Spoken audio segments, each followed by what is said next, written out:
रस दो अलग चीजें हैं। जो यश के पीछे जाता है रस से चूक जाता है, और जो रस पा लेता है वो यश की चिंता नहीं करता। अंग्रेजी में कहा जाता है या तो अनाउंसमेंट मिल सकता है या रिनाउंसमेंट मिल सकता है। तो बहुत सोचकर एक ही उपमा अनुभूत हुई मानस में बापू।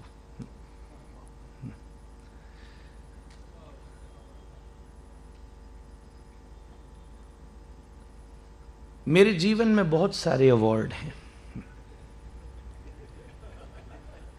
सबसे पहले तो ये मनुष्य जीवन ही एक अवार्ड है। उसके बाद वो भी वृंदावन का, जहां 33 कोटि बैठकर भी तप कर रहे हैं कि शायद ये हो जाए, जहां पहुंचने के बाद गोलोक वैकुंठ की भी इच्छा नहीं है, कहा करूं वैकुंठ ही जाए।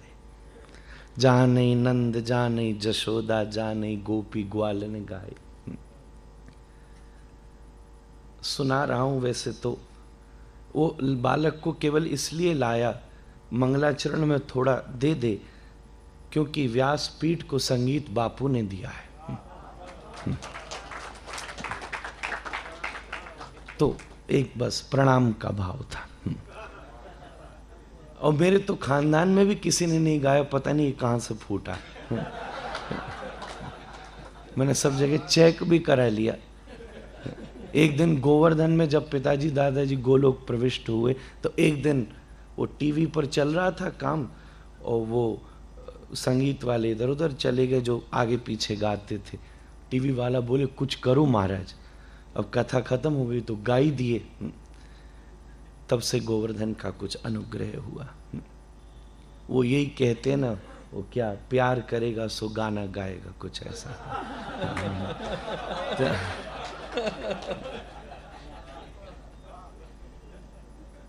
तो वृंदावन, उसके बाद भी श्री राधा रमणीय गौड़ीय परंपरा एवं परंपरा प्राप्य, गीता का सूत्र है। 37-38 पीढ़ी का तप, जहां स्वयंभू भगवान का प्रागट्य हो जाए।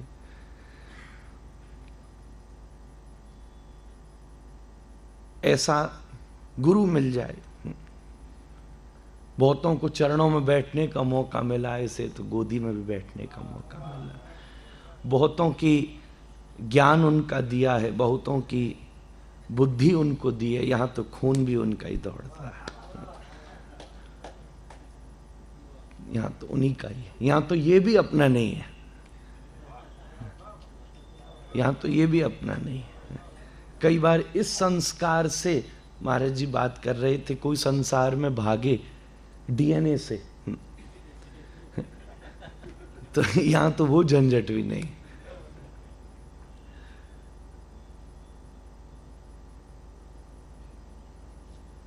ये सभी एक अवार्ड था, रिवॉर्ड था। अच्छा, अवार्ड जो पहली बार मिले, रिवॉर्ड जो बार बार मिले, री अवार्ड अंग्रेजी का शब्द है। तो श्री बापू के सानिध्य में भी जो मुझे मिल रहा है, ये अवार्ड नहीं है, रिवॉर्ड है। कारण आप श्री की आज्ञा हुई कि मैंने बंबई में ऐसे ही कान में कह दिया था कि आप आशीर्वाद दें, मैं कुछ वाल्मीकि जी में प्रवेश कर रहा हूं। अभी कुछ आता जाता नहीं है। वाल्मीकि को कौन जान सकता है? कवि भी है और वैज्ञानिक भी है, दिल का काम और दिमाग का काम दोनों का करे, ऐसा विज्ञ सहज नहीं। फिर भी उन्होंने कृपा करी। तो बचपन की एक बात याद आई। जब बचपन में भागवत जी की कथा में प्रवेश करता था, तो उस समय बापू ने काले शॉल वाला अवार्ड दिया था। वो बिरला हॉल में। आप वैसे वृंदावन भी 94 पधारे, पर जब मैं बहुत ही छोटा था, कुछ झांकी ऐसी थोड़ी थोड़ी झलकी याद है बस। तो वही जगह पहली मोहब्बत की जगह थी, जहां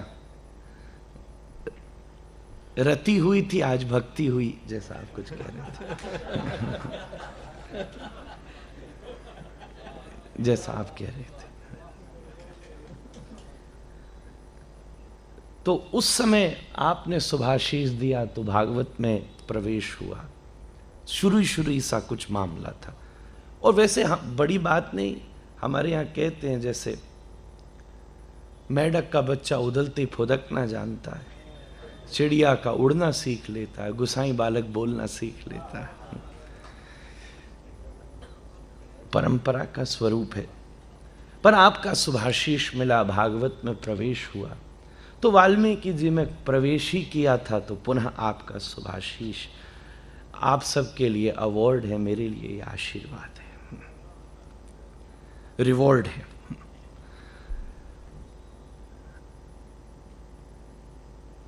वैसे भी भागवत जी की परंपरा का हूं, तो कुछ 2-5 मेरे मित्रों ने पूछा, वाल्मीकि अवार्ड लेने जा रहे हो? वृंदावन का आदमी। हमें तो अपने राम भी थोड़े टेढ़े ही दिखते, हमारे राम जी भी सीधे नहीं। हम श्री वृंदावन में रास की भूमिका भी रघुनाथ से बनवाते हैं।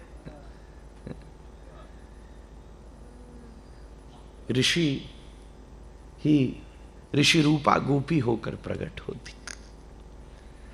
तो क्योंकि भागवत में गुरु कृपा से प्रवेश मिला है, तो रामायण कही जा सकती है। यह बात तो पक्की है कि भागवत का अनुग्रह हो जाए तो वेद कहा जा सकता है, वेदांत कहा जा, सारम सारम समुद्रतम है, इसमें रत्ती संदेह नहीं।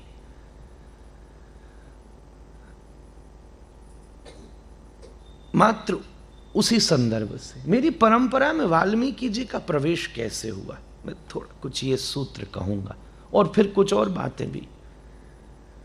अब ये मुझे नहीं मालूम, श्री आचार्य जी ने 15 मिनट ही कहा, तो मुझे 45 कहना है कि 30 कहना है, क्योंकि टाइम शायद पूरा करना होगा। बस अब घड़ी पास ही है ना, तो नजर जा रही थी और मैं आपकी तरफ सोच रहा था कि कुछ, फिर सरस्वती जी महाराज ने आज्ञा कर दी, आपको मिल गया थोड़ा बोनस टाइम। और हाँ, अब तो बापू ने स्टाम्प लगा दी। और मैं जब बापू ने यूं कहा, उसका मतलब तो उड़ना हो गया। फिर 45 मिनट का उड़ो फिर तो।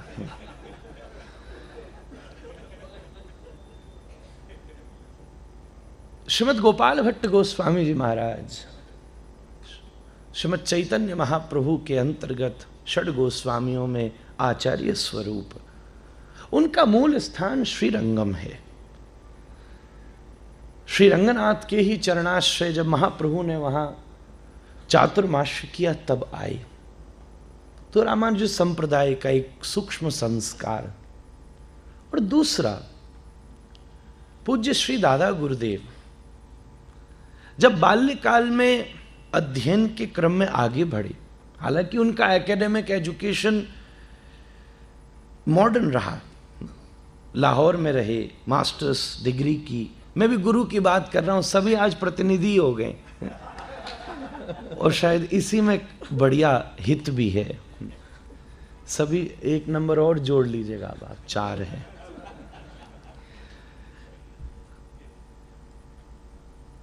पर दादा गुरुदेव लाहौर में कथा करते थे। दादा गुरुजी छोटे थे, एक दिन बहुत ज्यादा स्वास्थ्य खराब हो गया, कंठ बिल्कुल अवरुद्ध हुआ, प्रयास भी किया तो भी क्रम नहीं। तो बोले कि तुम जाके बोलो। पहली बार व्यास गादी पर योजना बनकर कथा नहीं फूटती, ऐसी फूटती है, ऐसी फूटती। मेरे साथ भी कुछ ऐसा ही हुआ था, तो इसलिए अनुभव है। उनसे कहा बोलो, अब वो कभी तो गए नहीं, तो रात्रि भर कुछ क्रम को देखा और अगले दिन कहा कि आप कहो। तो अगले दिन उन्होंने वर्णन शुरू किया, अध्ययनशील व्यक्तित्व, भाषा शैली का धनवान। मैंने अपने जीवन में ज्ञान भक्ति वैराग्य का संयोज एक जगह उनके रूप में देखा। ये तीनों शीर्ष हैं। ज्ञान मिल जाए तो एक पूरे जीवन में, भक्ति मिल जाए तो माला चलती रहती और भाषा चलती रहती। मुझसे एक दिन बोले मैं थोड़ी ना बोलता, ये बोलती है। वो इस स्वरूप बापू का दिखता है। तो रात भर बैठ के बोले। अगले दिन सब जो यजमान वगैरह थे वो बोले महाराज जी यही बोल लें तो कैसा रहेगा, अब यही कह लें। तो वृंदावन लौट के इच्छा जगी कि अध्ययन हो अब, जब क्योंकि उत्साह मिल गया, वो गुरु कृपा हो गई, उन्होंने आज्ञा दे दी। तब उस समय आद्याचार्य विद्वत वरेण्य श्री शुकाचार्य जी महाराज वृंदावन की विभूति रहे। आकंठ वृंदावन जमुना जल में खड़े होकर भागवत के 12 अध्याय का पाठ, पुराने लोग कहते कि आसपास का पानी भी उबलने लगता था जब वो पाठ करते। बहुत सारे वक्ता हैं जो प्रकृति को कथा सुनाते हैं, वो भी अद्भुत श्रोता है। उसी गीले वस्त्रों में बैठकर फिर अध्ययन कराते, ऐसा शिक्षक हो। बात तो यहीं से शुरू होती है। जैसी शिक्षा होती है वैसी इच्छा होती है, जैसी इच्छा होती है उस इच्छा को पूरा करने की जिंदगी भर वैसी प्रतीक्षा होती है। उस प्रतीक्षा का ही जब विकट स्वरूप तितीक्षा होता है, और तितीक्षा के साथ कोई सदगुरु टकरा जाए तो दीक्षा हो जाती है।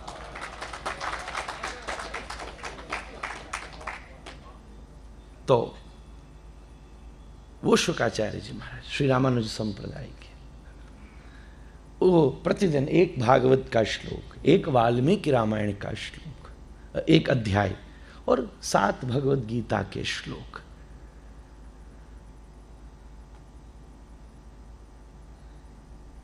अध्ययन करना ऐसे ही है जैसे तुम बाजार से साग सब्जी खरीदते हो, और वाचन परिपाक है। वही साग है, वही सब्जी है, वही मसाला है। थोड़ी गीता देख ली, थोड़ी सब देख ली, पर कई लोग बिन पकी भी परोस देते हैं।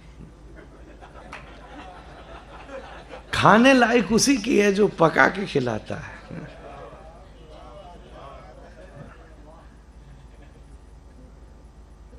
भारतीयता में तो पकानी, मैं कभी विदेश जाता हूं तो वहां कच्ची खानी पड़ती है। गुरुदेव ने अपने आत्मचिंतन की अग्नि में श्रीमद् रामायण का परिपाक किया, और फिर अपनी शब्दावली में उसकी परोसाई करी, जिसको सब लोगों ने आस्वादन किया। इसलिए ये उनके चरणों में बैठ के जो मुझे मिला बस वही मैं कहता हूं।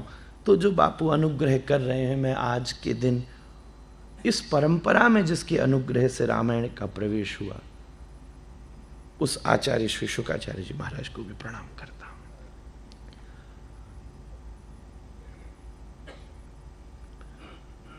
श्री गोस्वामी जी की खूब बातें हो रही हैं, क्योंकि मुझे वाल्मीकि जी के लिए बुलाया गया है। और सच्ची बात यह है, गोस्वामी जी को छेड़ने में थोड़ा संकोच भी होगा, क्योंकि यहाँ सब पंडित बैठे हैं।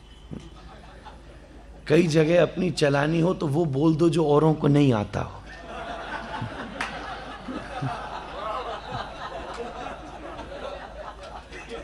ये बोलना अच्छा रहता है। उसमें तुम अंग्रेजी में नहीं आती हो तो ABCD भी तुमको अंग्रेज बना देती है, और संस्कृत आती हो तो कई बार वेद की श्रुतियां में भी कमी ढूंढ ली जाती है। पर श्री गोस्वामी जी का अभी क्या कहना है। एक दिन पिताजी महाराज कक्ष में बैठकर मुझसे बोले, बेटा वर्तमान भारत में जितना धर्म बचा है गोस्वामी जी की कृपा है। भाषा का अंतर हो गया, संस्कृत की कठिनाई हो गई, ग्रामीण से ग्रामीण क्षेत्र, जैसा आप श्री ने निवेदन किया पूज्यपाद श्री अखंडानंद सरस्वती जी महाराज को शब्द ज्ञान, धर्म ज्ञान सब मानस जी की अनुग्रह से हुआ। वर्तमान समय में जितना भी धर्म जैसा भी बचा है और वो श्रेष्ठ बचा है, दिव्य बचा है, स्वीकार युक्त बचा है, समन्वय युक्त बचा है, फिल्टर्ड है, और ज्यादा छना है, और ज्यादा छना है। और घृष्टम घृष्टम पुनरपि पुनः चंदनम चारुगंधम। वाल्मीकि जी को गोस्वामी जी ने छाना है, गोस्वामी जी को बापू ने छाना है। छानने के दो अर्थ होते हैं, एक वो और एक दूसरा वाला।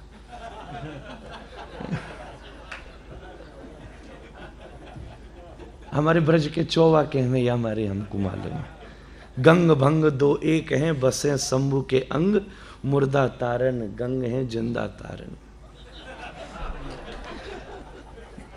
तो आपको तो बड़ी बहुत ज्यादा फिल्टर्ड मिलती है और छनी। श्री गोस्वामी जी की तूलिका से श्री राम के चरित्र का उदय हुआ। सब कुछ जोड़ जाड़ के भाषा निबंध मति मंजुल मातनोति पुराण निगम आगम सबसे युक्त होकर गोस्वामी जी की भाषा चली। और बड़ी सुंदर बात कही, सच्ची में उसमें भागवत जी ही झलकती हैं। सभी झलकता है तो क्यों नहीं झलके, अभी देखने वाले की दृष्टि है। भागवत वाला उसमें भागवती देखेगा, मानस वाला भागवत को देखेगा तो उसमें मानस दिखेगी, वेद वाला मानस को देखेगा तो वेद दिखेगा। अब कोई स्त्री हो उसमें देखने वाले की दृष्टि है, कोई रूप देख रहा है, कोई लावण्य, कोई सौंदर्य, कोई सौमनस्व, कोई शीलता, कोई सौहार्दता, ये अपना अपना दृष्टि है। कोई उस पर कामी हो रहा है, कोई उस पर प्रेमी हो रहा है, कोई वासना युक्त हो रहा है और कोई योग के उत्तुंग शिखर पर चढ़ गया है। कोई सोच रहा है ये कितनी सुंदर है और कोई सोच रहा है ये इतनी सुंदर हो सकती तो राधा रानी कितनी सुंदर होंगी। दृष्टि का भेद है। गोस्वामी जी ने रघुनाथ की गाथा लिखी है और धर्म की स्थापना की है, दशविध युक्त धर्म की स्थापना की है। मेरी निजी दृष्टि में महर्षि वाल्मीकि जी की तूलिका से मैं नाम बदलूंगा। गोस्वामी जी की तूलिका से रामचरितमानस निकली है, वाल्मीकि जी की तूलिका से सीता चरितमानस निकली है। सीतायास चरितम महत्, स्पष्ट वचन है। मैं राम जी की कथा नहीं लिख रहा हूं, मैं किशोर जी की कथा लिख रहा हूं। राम जी उनके पति हैं, इसलिए उनका स्पर्श मुझे करना जरूरी है। प्रधानता यहां स्वामिनी की है, इसलिए तो हम लोगों को भागे ही वो भी। वो वृंदावन में तो स्वामिनी की जय जय है। बैठो पलोटत राधिका पायन, जो अनवेद्य अनादि अनंत अखंड अनूप अकाम है, जाहि निरूप ही वेद सदा, जो कि नित्य निरीह निरंजन नाम है। जो घन रंजन दुख विभंजन गंजन गर्भ हरि सुख धाम है, सोई त्रिलोकी को नाथ अली, वृषभान लली की गली को गुलाम है।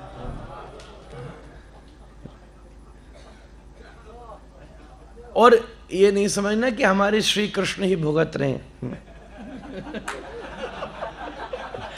अरण्य कांड में राम जी की भी बहुत वाल्मीकि जी इशारा कर रहे हैं।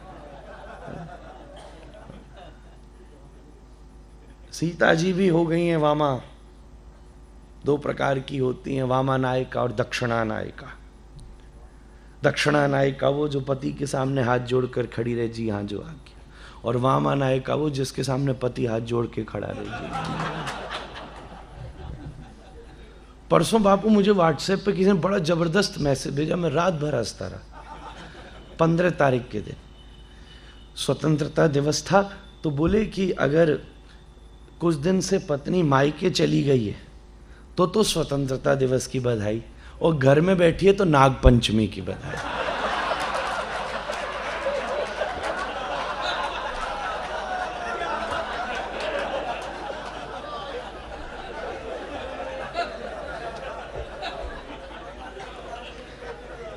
आगे आगे थोड़े हमारे भाई लोग बैठे थे तो इसलिए मैंने साहस कर लिया। तो वामा नायका दक्षिणा नायका, प्रसाद अस्तु प्रसन्नता, ये कथा का प्रसाद है। यहां से भी रोते लौटोगे तो क्या फायदा। ओ 4 घंटे संत सम्मेलन से आ रहा है, यहां से तो नाचता आदमी जाना चाहिए, हंसता खिलखिलाता मुस्कुराता, रिफ्रेश, रिजुविनेट। बड़े लाखों लोग रुपया खर्च करके रिजुविनेशन के लिए जाते हैं। पीने वालों से पूछो कथा से ज्यादा और क्या तरोताजा मिलता है। वस्तु चाहे वही हो, उसका भाव और रस नवीन है। गंगा वही है, जल रोज नया है। व्यास गादी वही है, पीछे बैठे हनुमान जी वही हैं। मैं तो कई बार देखा, कई बार अगर नाम नहीं, जगह नहीं पढ़ो तो समझ में भी नहीं आता कि बापू कथा कर कहाँ रहे हैं। सब व्यवस्था एक से है, कहने वाला भी सुनने वाली भी कई जगह एक से है, पर चिंतन गंगा के जल की तरह नित्य नवीन है। तो वाल्मीकि जी कहते हैं ये सीता चरितमानस है, ये किशोरी जी की चर्चा है, ये स्वामिनी की चर्चा है। दो पक्ष हैं, दो पक्ष हैं। चिंतन करें विषय पर। किशोरी जी को 2 बार वियोग हुआ है। वैसे तो सतत वियोग का ही स्वरूप है। हमारे वो ऋषि कुमार थोड़ा गौड़ीय संप्रदाय के रूप गोस्वामी का तत्व थोड़ा स्पर्श कर रहे थे। वियोगस्य संयोगांतम, वियोग में गुप्त संयोग है, संयोग में गुप्त वियोग है। किशोरी जी की गोदी में ठाकुर जी सर धर के लेटे हैं और किशोरी जी की आंखों से हे कृष्ण हे कृष्ण हे कृष्ण हे कृष्ण हे कृष्ण। और क्या हुआ? अंक स्थिते भी दैते किमपि प्रलाप। मैं अंक में बैठा हूं, तुम रो रही हो। किशोरी जी को समझ नहीं आया, ठाकुर जी स्तब्ध हो गए। किशोरी जी की आंख में झांक कर देखा तो चौंक गए, क्योंकि एक और कृष्ण अंदर बैठे थे। जो उनको और ध्यान से देखा तो वो कृष्ण बैठे अंदर एक और रोती किशोरी को देख रहे थे। वो कृष्ण ने, दूसरे कृष्ण ने दूसरी किशोरी की आंख में देखा तो तीसरे कृष्ण बैठे थे। चलते चलते पता भी नहीं चला कहां कृष्ण रह गए और कहां राधा रह गई। दोनों मिल गए और महाप्रभु आ गए, श्रीमन महाप्रभु। तो संयोग और वियोग।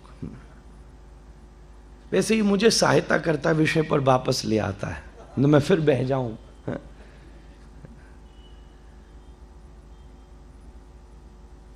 2 बार है मुख्य प्रधान। एक है राज्याभिषेक से पूर्व वन में, और एक है राज्याभिषेक के बाद। संकेत आया कि वाल्मीकि जी के आश्रम में भेजा गया।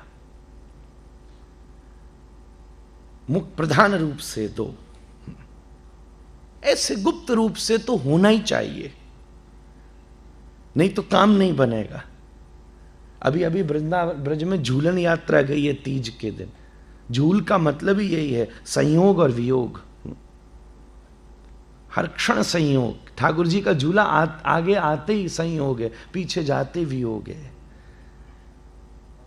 संयोग में प्रिय सामने होता है और वियोग में प्रिय कण कण में होता है, हर क्षण होता है। विरहय कांक्षे। हे ठाकुर जी, आपके विरह की आकांक्षा, आपको प्राप्त करने की उत्कंठा चाहिए। विरह वियोग भी फर्क है। कभी ना मिला हो तो विरह, मिल के बिछुड़ गया।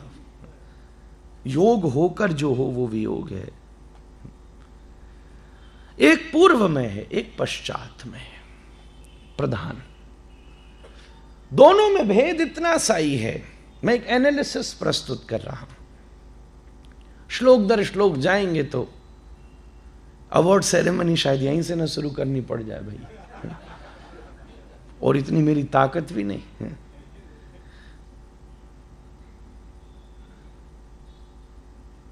वैसे पहले मैं खड़े होके बोलने वाला था, क्योंकि ऐसा सुनने वाला हो तो व्यास को खड़े ही रहना चाहिए। खड़े होने का मतलब सावधान। फिर मैंने, सभी बैठे थे तो अनुकरण किया।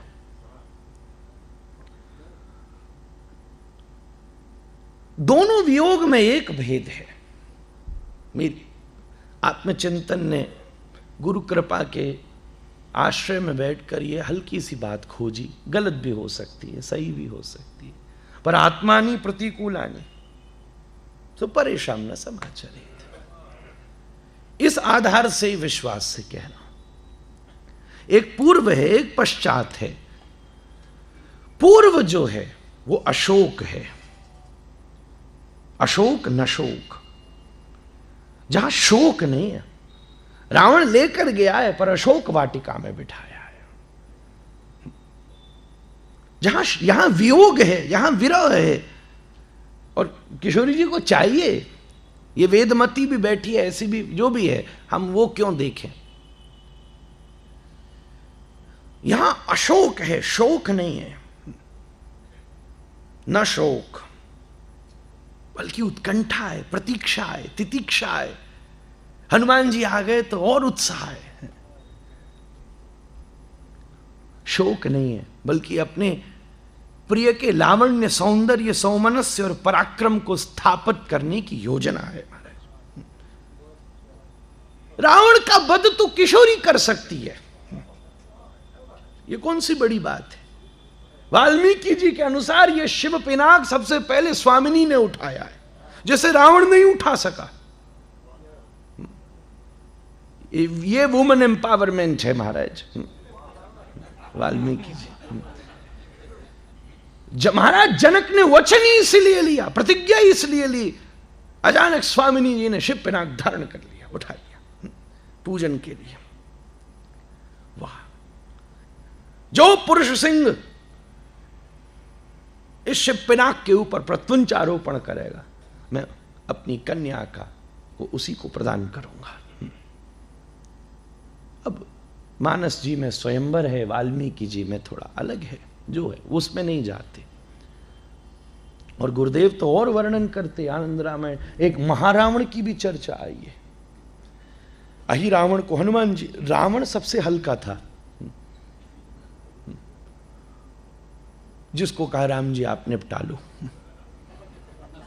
अब हम ब्रजवासी हैं इसलिए बोल सकें भाई, क्यों हमसे तो ठाकुर जी गारी सुनवे ही आए। जैसे तैसे जनकपुर में 2-5 गाली मिली तो ब्रह्मा शिव प्रकट हो गए। स्वस्ति न इंद्रो वृद्धश्रवा सहस्त्र शीर्षा पुरुष। राम जी बोले चुप हो जाओ यार। ऐसी लत लगी कि वृंदावन में पहले गाली सुनने ही आई।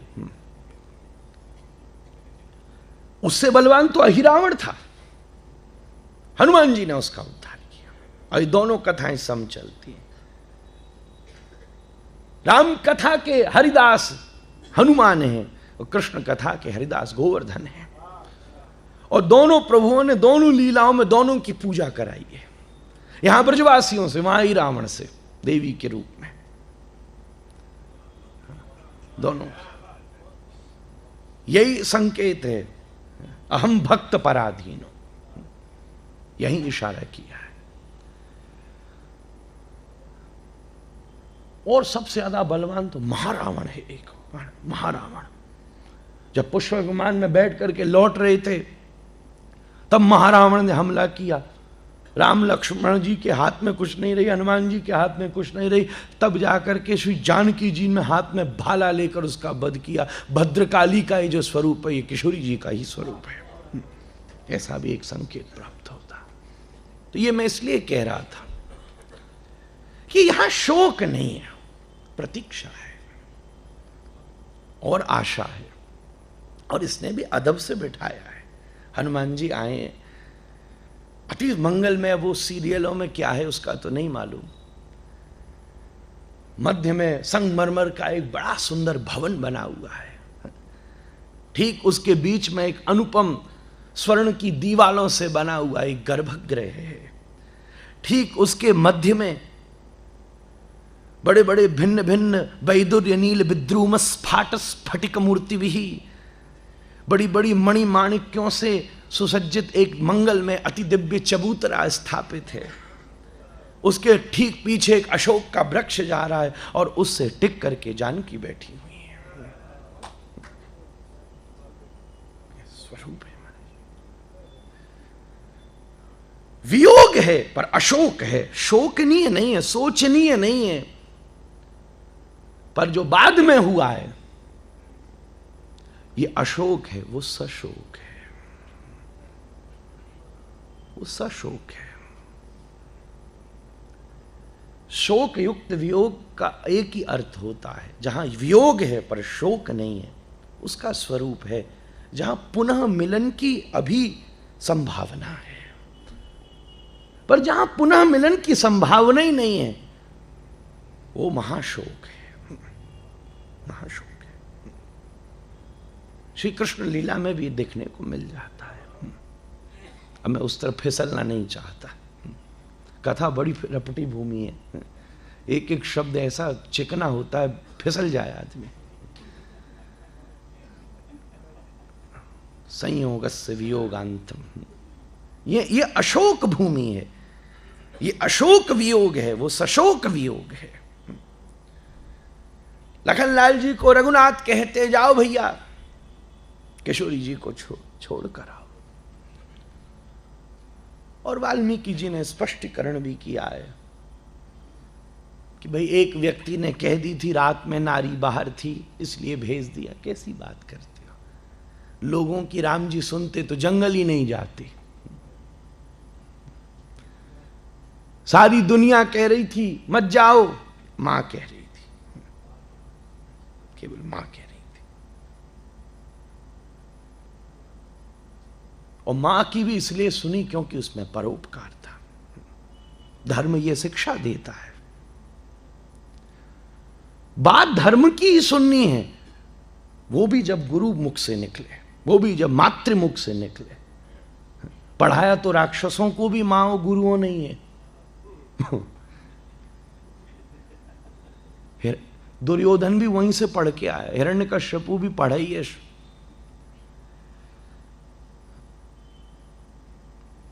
तो महाराज जाओ, और लखनलाल जी लेकर जाते हैं, क्योंकि इस समय श्री किशोरी जी गर्भवती भी हैं, कुश और लव पधारने वाले हैं।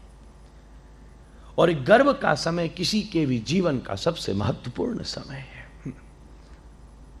यह शास्त्र प्रमाण है, पहला विश्वविद्यालय ही वहां से शुरू होता है, गर्भाधान ही। यहां तो गर्भाधान को भी विचार रखा गया है। गर्भाधान का समय अनुकूल नहीं था तो असुर हो गए, और अनुकूल था तो सुरदेवता हो गए। दिति और अदिति के प्रसंग में बात प्रकट होती है। जब गर्भ का आधान होता है उस समय विचार होता है, भगवान भी देखते हैं इस समय मानसिकता कैसी है, मुहूर्त क्या है, समय क्या है। और अगर सब कुछ ठीक होता है तो योग भ्रष्टो विजायते। हिरण्यकश्यपु के यहां प्रहलाद आ जाता है, कोई भक्त प्रतीक्षा करता है, भगवान कहते पैदा हो जा और इसकी परंपरा तार दे। महाराज एक आश्रमीय माहौल चाहिए रघुनाथ को। यहां प्रजा जो कह रही है, अगर सीता जी के हृदय में ये बात टिक जाए और प्रजा के प्रति तृण मात्र भी कोई विषय आ गया तो संपूर्ण, कहीं ऐसा न हो कि शिशु के हृदय में प्रजा के प्रति कोई भाव आ जाए। मेरे को गाली देते रहेंगे जिंदगी भर, क्योंकि इनके घर में बेटा पैदा नहीं होता है, इक्ष्वाकु वंशक पैदा होता है। भेद है इस बात में, पुत्र पैदा हो रहा है। बहुत सारे लोग इसलिए बच्चा पैदा करते हैं कि भाई हमको आग दे देगा, पर बहुत सारे इसलिए पैदा करते हैं वो मां को आग नहीं देते, मां ही उन्हें आग देती है, समाज के लिए, राष्ट्र के लिए। लखनलाल जी ने भेज दिया जानकी जी को, लखनलाल जी के साथ जानकी जी को भेजा, जाओ तुम वन में जाओ। अभी इस बात हो रही थी ना, जब भक्ति में वैराग्य प्रधान होता है तब इसी प्रकार भक्ति तपस्या युक्त हो जाती है। अब दोनों पक्ष हैं, भक्ति में वैराग्य की प्रधानता है कि वैराग्य में भक्ति की प्रधानता है। ये दो बहुत अलग रास्ते हैं। कोई वैरागी होकर भक्त बना है तो प्रधान वस्तु वैराग्य है और भक्ति चीनी है कि किसी के अंदर भक्ति का प्रथम सृजन है और वैराग्य उसका सहयोगी है। वृंदावन की भक्ति तो ऐसी है, भक्तिर नृत्यति यत्र चह। ब्रजवासी तो मोहड़े में पान धरो हुओ भी बैरागी हो गए, और यहां वहां चमकदार दुपट्टो डालो हो, माथे पर चंदन लाग रहे हो, आहा। और वैसे देखो तो बाबा सीधे साधे दिखे, जगत के गुरु सन्यासी, सन्यासिन के गुरु ब्रजवासी, ऐसे कहें जाए वहां के लोग के। लखनलाल जी विषय लंबा हो जाएगा, छोड़ करके वापस आए। किशोरी जी वन में खड़ी है, रोई उस समय भी थी, रोई इस समय भी थी। गुरुदेव की वाणी का विश्लेषण कर रहा हूं, पर उस समय अशोक था, इस समय सशोक थी। आंखों के कोनों में से एक अश्रु बिंदु पैदा हुआ। मन में विचार आया, मैं जगत जनक सुता जनक नंदिनी जानकी, मेरे पिता वो हैं कि जब स्वर्ग में जाते तो इंद्र भी सरक करके आधा आसन दे देता है। मेरी माता मेरे घर में भगवान शिव का स्वरूप है। मेरे ससुर महाराज दशरथ अतिरथी, दशरथी महारथी। मेरे पति कौन है? जो जगतपति है, स्वयं रघुनाथ।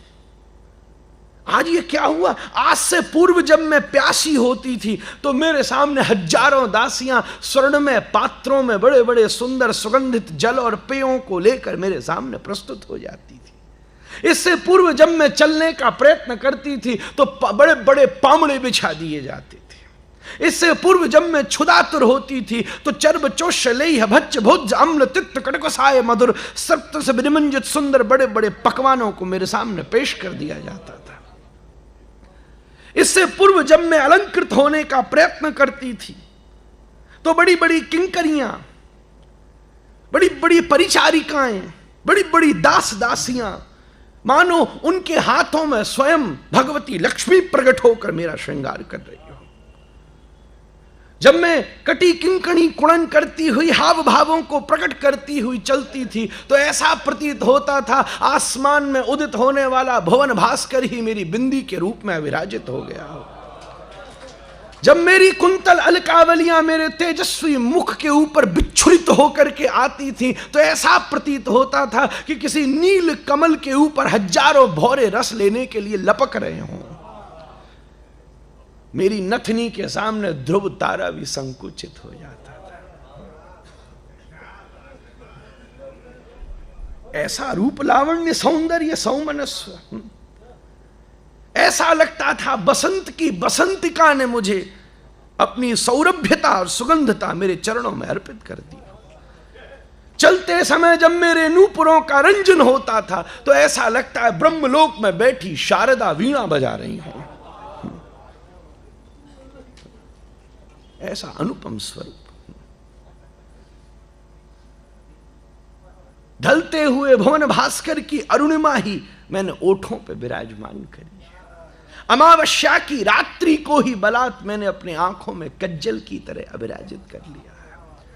बड़े बड़े गंधर्वों के वाद्य से उदित हुए संगीत ही प्रदत्त हो जाते हैं जब मेरे लटके हुए लंबे लंबे मुक्ताहर के कुंडल हिलकर मेरे कपोलों से टकराते।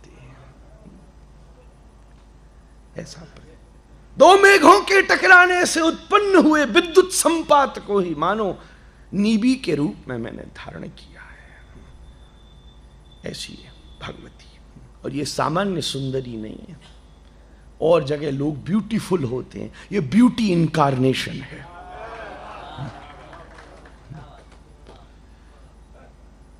इनके रोम रोम में और जगह उर्वशी नाचती है, इनके रोम रोम में उर्वशी नाचती है, तिलोत्तमा नाचती है, मेनका नाचती है, पूर्वचित्ती नाचती है, प्रवृत्ति नाचती है, सव्यसाची नाचती है। महाराज रोम रोम नाच नृत्य करता है।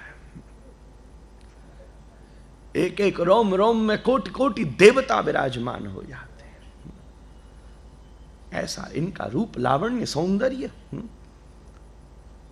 और फिर उसके बाद भी जो जगह बच जाती है, और जब मैं महल से बाहर निकलती हूं, सूर्य मपश्यत राजदारा, जब मैं महल से बाहर निकलती हूं तो बड़ी बड़ी स्वर्ग की अप्सराएं मेघों का आसन बना के आसमान पर प्रकट होकर अपने हाथों से पुष्प की वर्षा करती हैं। वो पुष्प बड़े आनंद से वायु के वेग रूपी गोदी में विराजमान होकर बड़े भाव से उतरते हुए नीचे अभराजित होकर कोई मेरे कानों के ऊपर टिक जाता है, कोई मेरे स्कंध के ऊपर टिक जाता है, कोई मेरी कटी पर टिक जाता है, कोई मेरी चरणों की बाजूबंद पर, कोई मेरी चरणों की बिछुआन पर टिक जाता है, कोई हाथन की बाजूबंद पर टिक जाता है। ऐसा लावण्य सौंदर्य, ये वो लावण्य सौंदर्य है जिसे देखकर जगत पिता भी मुग्ध हो जाता है।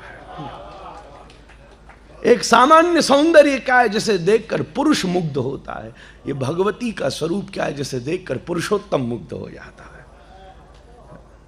कृष्ण वांछा पूर्ण करे यही लीला सार, महाभावेर चिंतामणि राधा स्वरूपम। श्री कृष्णदास कविराज महानुभाव श्री किशोरी जी के लावण्य सौंदर्य का वर्णन कर रहे हैं। गौरांगे मृदिमा स्मिते मधुरिमा नेत्रांचले द्राघिमा वक्षो जे गरिमा तथैव तनिमा मध्ये गतौ मंदिमा शोण्याम च प्रतिमा भुवो कुटिलिमा बिंबा धरे श्रोणिमा श्री राधे हृदिते रसेन जडिमा ध्यानेस्तुभे गोचरः। और इन सब श्रृंगारों को धारण करके जब मैं प्रतिगमन करती हूं, 385 प्रकार का गमनागमन, अवस्थान, अवलोकन, हसन दसन विलोकन, उड्डयनोत्थापन, मेरे कानों में लगे हुए मुक्ताहारों से निकलती एक एक हजार किरणें, उस समय 720 प्रकार का मेरा नर्तन, इस प्रकार 7787 कटाक्षों के बाण जब राम पर चलते हैं तो कवच भी टूट जाते हैं। ये उज्जवल नीलमणि का स्वरूप है। बापू को देखकर गुरुदेव पधारे, ये मेरी औकात नहीं है, ये उनका सौंदर्य, उनका लावण्य है। किशोरी जी की ऐसी रूप माधुरी, और ये सब विचार करके जैसे कोई अति सुरम्य वन में विचरण करता हुआ दुर्घटना से किसी रेगिस्तान में फंस जाए,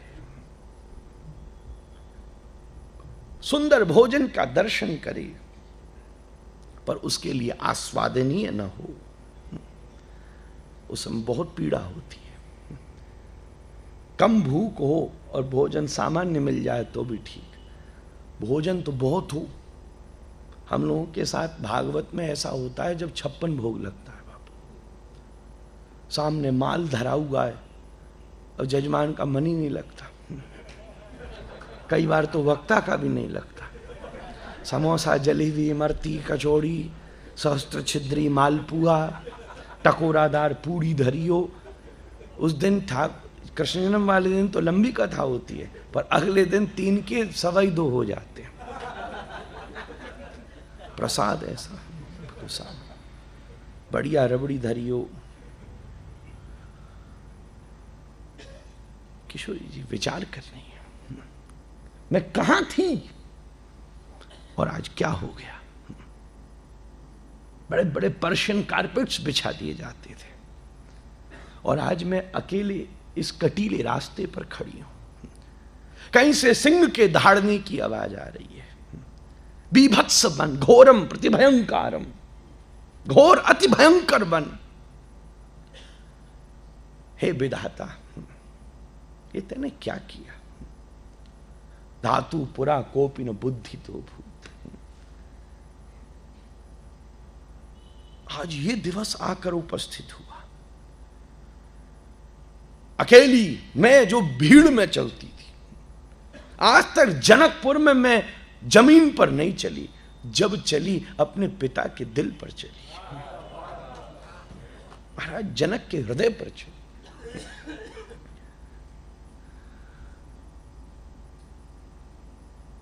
अयोध्या में दुनिया को दिखता है कि मैं राम के बगल में चली, मुझसे पूछो मैं राम की पलकों पर चली। रघुनाथ दृष्टि डाल के आंखें बिछा देते हैं, किशोरी की चरणों में कोई कांटा न चुभ जाए महाराज, आंखों से बुहार देते हैं रास्ते को, ये पलकों से साफ कर देते हैं, अरे पृथ्वी ने एक सहायता कर, एक सहायता कर। अब इसमें भी दो भेद हैं। गोस्वामी जी कहते हैं वन के वक्त राम आगे चलते हैं, पीछे लक्ष्मण चलते हैं। वाल्मीकि जी लिखते हैं आगे लक्ष्मण चलते हैं, पीछे राम चलते हैं। पहले गुरु चलता है, गुरु के अनुसार भक्ति चलती है, भक्ति के अनुसार भगवान मिलता है। वाल्मीकि जी ने स्पर्श किया, भक्ति गुरु के अनुरूप मिलेगी। भक्ति तो अखंड है, अनंत है, दास्य है कि साक्ष्य है कि माधुर्य है कि शांत है। और जाकी रही भावना जैसी, प्रभु मूरत देखी थी तैसी। फिर जैसी भक्ति होगी ठाकुर जी का स्वरूप ऐसा ही होगा। पर हमने इसमें गोसाई जी की बात को पकड़ा, क्योंकि इसमें लावण्य है। पलकों से रास्ता बुहारते रघुनाथ जा रहे हैं, मेरी प्रेयसी पीछे चल रही है। मैं अयोध्या में जब चली रघुनाथ की आंखों पर चली, जनकपुर में जब चली अपने पिता के हृदय पर चली। पर आज ये कैसी स्थिति मेरे जीवन में आकर खड़ी हुई है। इस बीभत्स बन के भयंकर वातावरण के मध्य मैं अकेली, कोमलांगी, कुसुमांगी, अपने शील का आरक्षण करती हुई, मेरा एक एक रोम मानो इस समय घूंघट डाल के बैठ गया है, शील की रक्षा करती हुई अकेली खड़ी हूं। लक्ष्मण चला गया। सच कहो बिना गुरु और गोविंद के भक्ति ऐसी ही होती है, ये अकेली खड़ी है। राम भी महल में है, ऐसी होती है। भक्ति का आनंद तो इन दोनों के साथ ही है। एक तरफ गोविंद खड़ा हो, एक तरफ गुरु खड़ा हो, और बीच में भक्ति की नदी बह रही हो, कल कल कल्लोलवंतनी प्रवाह हो रहा हो। यही आनंद के समुद्र में संगमायित होता है।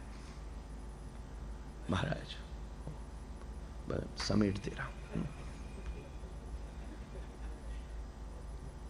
वैसे भी बड़ी लग रही है, साफ ही दिख जाती है।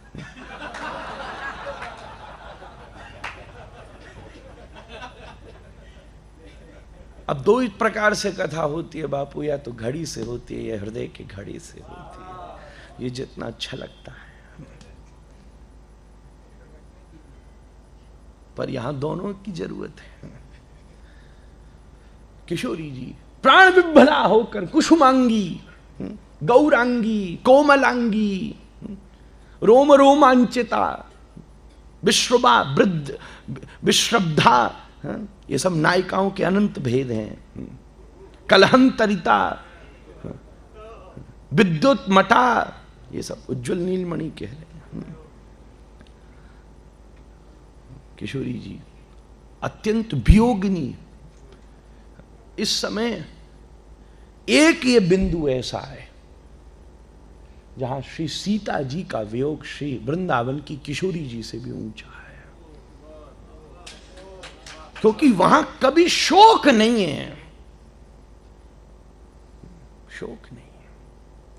पहले रावण ले गया पर शोक न दे सका। वहां तो आनंद था, मेरे प्रिय की जय जयकार होएगी, प्रतीक्षा थी। जब घरवाली तपस्या करती है तभी घरवाली की जय जयकार होती है।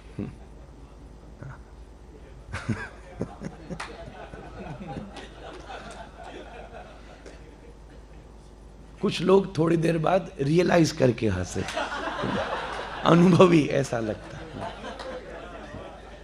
तभी उसकी जय जयकार होती है, तो तपस्विनी हो जाए। ये अनंत वियोग श्री किशोरी जी के हृदय से चढ़ा। अब वियोग उमड़ता है, उमड़ता है। जब उसका उदय हृदय तक सीमित हो जाए तो ठीक, फिर अगर वो और उबाल ले तो शब्द से निकलता है। कृष्ण गोपी गीत के शब्द से नहीं मिले, गोपी गीत के बाद आए मौन से, और जब वियोग की धारा आंखों से बही है तब पीतांबर पलट के प्रकट हुए हैं। प्रमाण है। इति गोप्य प्रगायंत प्रलपंत्यश्च चित्रधा रुरुदुः सुस्वरम राजम कृष्ण दर्शन लालसा। और रुरुदुः सुस्वरम है, स्वर में रो रही है, ये भी है, इसके रोने में भी स्वर आ रहा है, उसमें भी ताल है, उसमें भी स्वर है, उसमें भी संगीत है, वो भी तमीज का है। आज तो आदमी हंस भी तमीज से नहीं पाता, ये रो भी बड़ी तमीज से रही है। सुस्वरम राजन, और पर क्यों? कृष्ण दर्शन लालसा। वियोग बढ़ा और बढ़ा, इसलिए मैंने कहा बढ़ गया, क्योंकि वहां पीतांबर धर स्रगवी हो गया था, पीतांबर पलट के आ गए थे। अब यहां भी लोग कहते हैं पीतांबर मतलब ठाकुर जी पीतांबर में छुपे थे, पीतांबर में छुपे होते तो गोप की कपका पकड़ लेती। पीतम पीतम अधर पीतम यस्मात् स, जहां यहां तो श्री किशोरी जी की चुनरी लेकर ठाकुर जी छुपे थे, और यूं कह दो तो गलत नहीं होगा कि किशोरी जी की चुनरी में खुद ठाकुर जी ही गोपी गीत गा रहे थे, खुद कृष्ण ही गा रहे हैं। अब मैं थोड़ा सा, अब देखो वृंदावन वाला हूं ना, पर वाल्मीकि जी को पकड़ने की कोशिश कर रहा हूं, पर फिसल जाता हूं वृंदावन की तरह, गोपी गीत की तरह। ऐसी महाराज, ये दो पात्र एक प्रकार से हैं। आगे बढ़ रहा हूं। वृंदावन की लीला में उद्धव और रघुनाथ की लीला में इस बिंदु पर वाल्मीकि। विषय ऐसे आगे बढ़ा। श्री किशोरी जी आत्महारा होकर खड़ी है, अकेली भक्ति रुदनशीला है, रो रही है। वृंदावन में भी रो रही थी, नारद जी आकर मिले इसी ज्ञान गुदड़ी में, बापू कृपा कर गए। उसके बाद से तो कई लोग कहते हैं इसका नाम प्रेम गुदड़ी रख दो, ज्ञान तो उतर ही गया। अत्यंत रुदनशीला श्री किशोरी जी के विरह की उछाल तरंग आई, पर मुंह बंद था,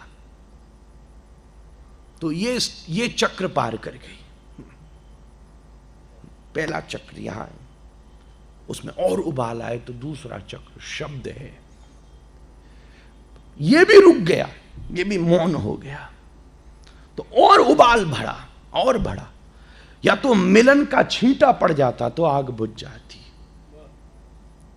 और बढ़ा तो श्वास है, उसको भी धारण कर लिया, तो अपनी सर्वोत्तम स्थिति पर, जैसे दूध भगोना में उबलता है तो उसकी एक सीमा होती है, उसके बाद छलकने लगता है, पर सबको संयुक्त करके जब श्री किशोरी जी के श्री जानकी जी के हृदय का वो अत्यंत शोक युक्त वियोग जब उनके आंखों से अश्रुबिंदु रूप में परिणत होकर के आंखों के कोने में से आंसू की बूंद बनकर के प्रकट हुआ, और धीरे धीरे उनके कपोलों का अतिक्रमण आक्रमण करते हुए, उनके ओष्ठ के पैनेपन से घूमते हुए और उनकी ठोड़ी के ऊपर जाकर ठहरते हुए और बिंदु धीरे धीरे विराट होते हुए जैसे ही धरती के ऊपर गिरने वाला था, अगर ये बिंदु धरती पर गिर जाता तो धरती फट जाती, उस दिन प्रलय आ जाती। ये पृथ्वी सुता है, पृथ्वी इनके वियोग को सहन नहीं करती। उसी समय दौड़कर महर्षि वाल्मीकि आए और अपने कमंडलू में किशोरी जी के उस शोक रूपी अश्वबिंदु को धारण कर लिया।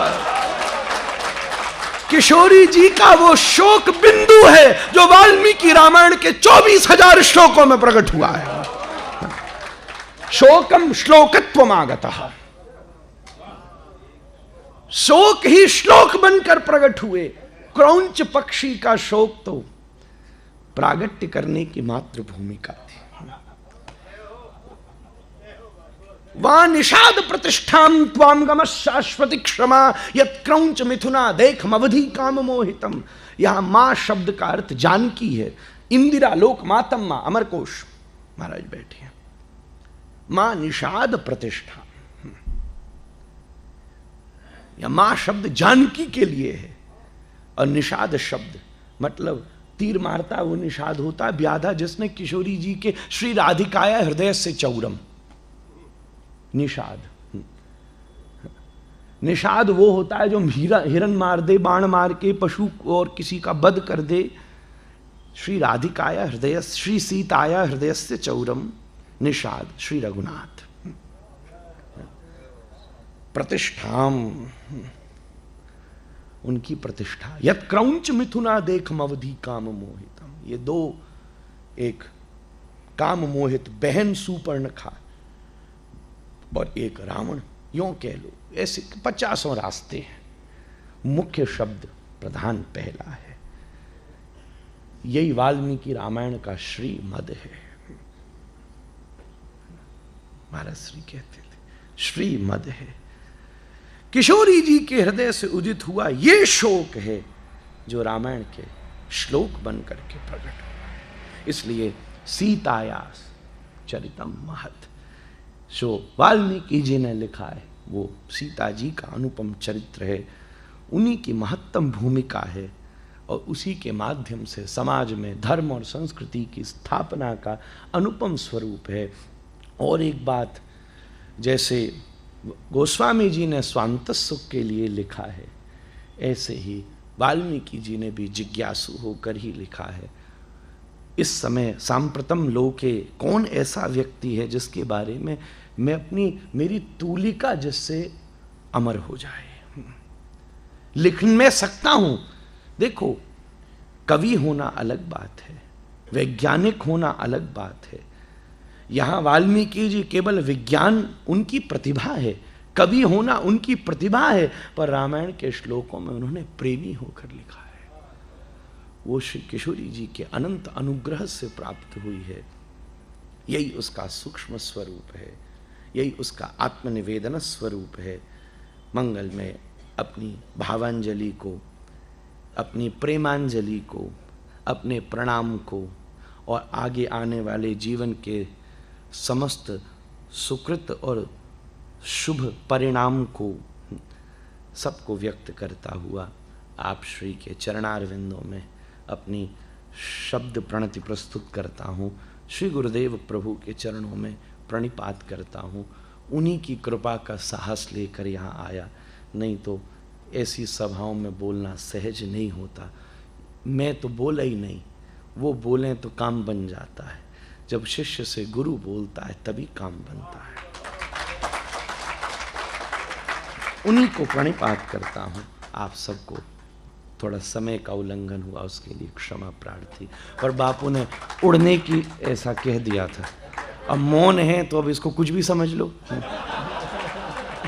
बोल रहे होते तो फिर दूसरी बात होती। यही